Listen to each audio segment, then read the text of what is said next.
Hey everybody. Today we're talking about a little something called development. Development can take on a whole bunch of different roles. We're going to talk about primarily today economic development, but there's political development and some other things like that. And really, the way that we think about development is sort of take an arrow, that things just keep getting better. Whatever better means, that's development. So development means we're moving here to something better. Now the question then becomes, how do we actually measure that? What does that mean? How do you do it? There's a lot of questions that are sort of associated with that. So I want you to think just for a second, and I want you to hit pause while you think about this. Think about if you came back to the university 10 years from now and you saw me, and I asked, how are things? And you wanted to convince me that things were better, like what sort of evidence would you provide me that says 10 years from now, you're better than you are right now? So just think about that. Hit pause and think about that for a second. So all I can do is tell you the things that I've heard in past classes. I don't know what you guys have said because this is a one-way device right here. But some of the things that people have said obviously have to do with I have a job, I have a cool job, I got a promotion in my job, I have a house, things like that, which all end up, not all of them, but a lot of them end up being monetary, economic, or something like that, because it's an easy way to measure better. Like last year I made, $40,000. This year I make $60,000. Things are better demonstrably. If you ask me about, say, happiness, are you happier than you were today than you were 2 years ago? Okay, sure, I think I'm happier, but how do I actually demonstrate that? That's a hard thing to do. So when we're talking about better, what we often fall back on are things that we can measure, and that often ends up being economic. So when we're talking about whole societies, how do we know a state's doing better, a society's doing better? It's a tricky question. So let's dive in. Definition of development is a process of change that leads to well-being in people's lives. So that idea there of well-being is fairly important. Is this a good definition? So there's two things I want you to sort of focus in on. One, it's a process of change. So the process of developing is development itself. And then what we mean is well-being. So, for example, you guys are in college now. By any measure, 4 years after, from when you get into college to 3 or 4 years later when you leave, you are poorer than when you started. And yet you would say things are better in part because you now have the ability to make more money at the job that you want. It's a job you want to do. So you get your education, your college education, because you want this well-being, however that's measured, which is going to be different for each one of you, how you measure well-being. So if we're talking about societies, how do we actually measure well-being?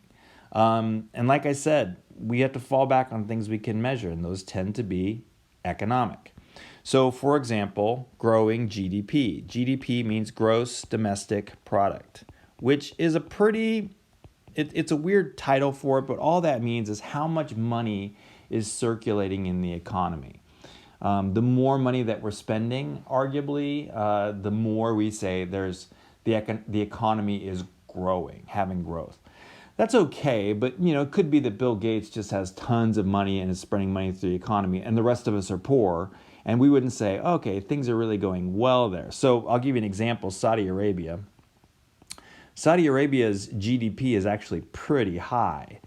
Because it's an oil state. Now, who's actually has all that money? It tends to be very, very, very, very few people at the top, the sheiks and the members of that family. 99.9% of the population is pretty poor in Saudi Arabia. So it's not really measuring, even though it's got a high GDP, is that really measuring well-being? Not really. So we got a new term, and we've been using this for the last sort of few decades, and that is human development. I can't even spell. Human Development Index. That's what HDI stands for. And it's made up of three things. One is going to be GDP, so that's going to be a part of it. Another part of it's going to be literacy rate. And this is going to be sort of a stand-in for education in general, with the understanding that if someone has an education, They're able to make more choices. Remember, choose your own good life, that liberal idea. And so education will sort of improve things that add to well-being. And then we have another sort of stand-in for health, and that's going to be life expectancy at birth. So we're going to measure those three things and combine them together into this one thing called the HDI index. And again, these are kind of the three things we sort of think about when we think about healthiness. Like Ben Franklin would say, you want to be healthy, wealthy, and wise. And those three things are sort of right there. Now, there's other things we could measure. For example, Bhutan measures gross national happiness because they add a nice spiritual dimension to it. And while I like that idea of that, how do you actually measure spirituality? How do you measure happiness? So Bhutan, that works for Bhutan. This is sort of what we use now in the world, though, for the most part. Our measures are largely economic. Now, the question is, are our measures the same as how others measure it? Like, for example, again, Bhutan, economics comes into it, but it's not the only way to measure it. In the same way that Point Loma, if it went and like sort of interviewed all of its graduates and said, okay, how do we know our graduates are actually doing better? Now, if Point Loma then came out with this number which says, here is the total salary of everybody who graduated from here, and that's the only piece of information they gave you, is that people are making lots of money, would you say that Point Loma has improved the well-being of the students? And the answer is yes, but maybe you might also say that's not enough. I need more information. And other societies might say that as well.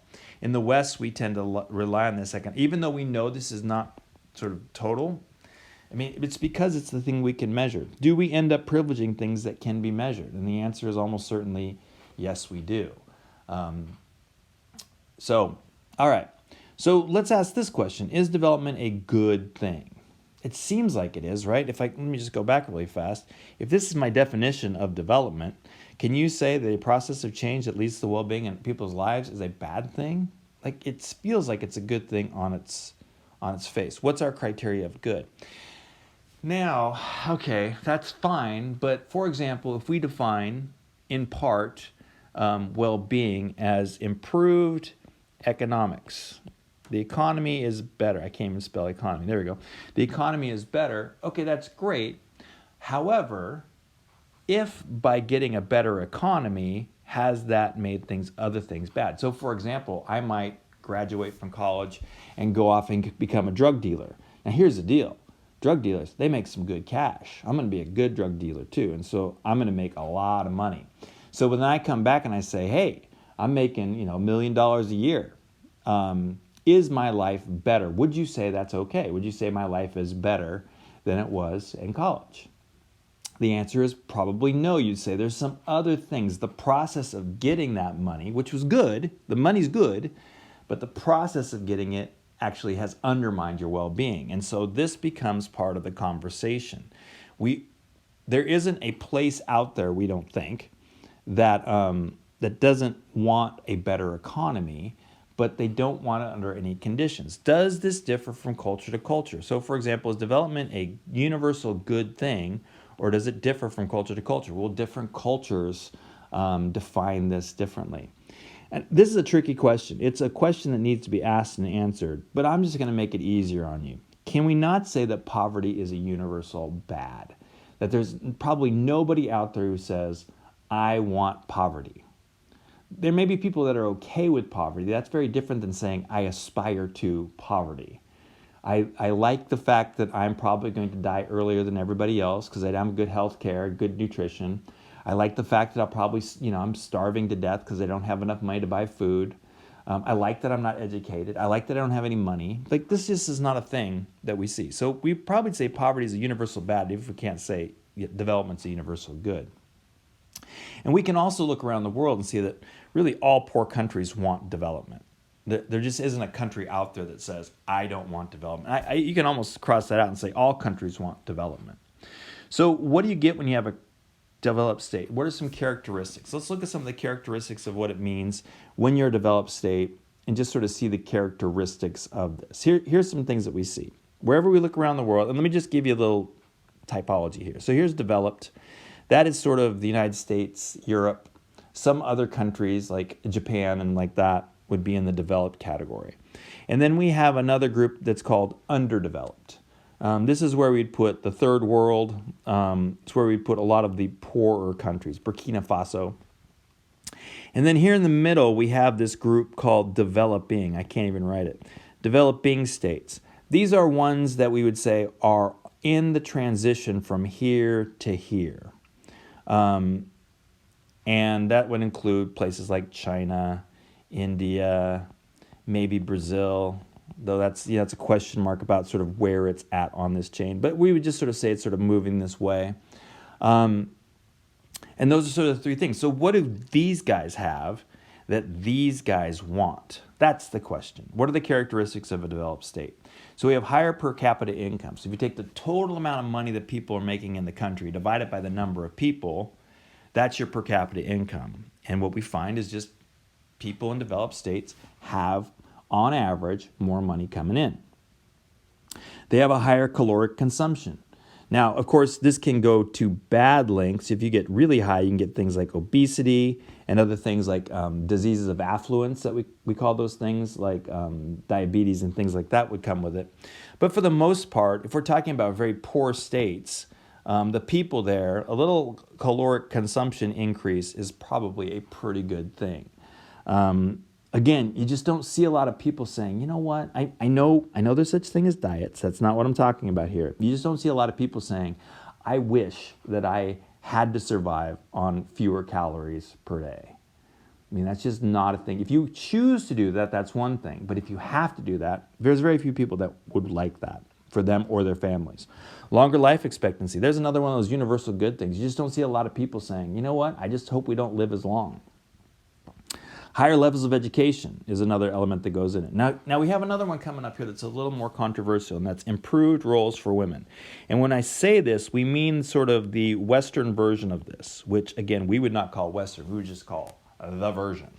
But you can imagine a lot of societies out there that have differences of this. So, for example, what we say when we say this in the West is we mean that women have the ability to choose. If they want to go be a lawyer, they can go be a lawyer. If they want to go be a mother, they can go be a mother. If they want to be both, they can do that.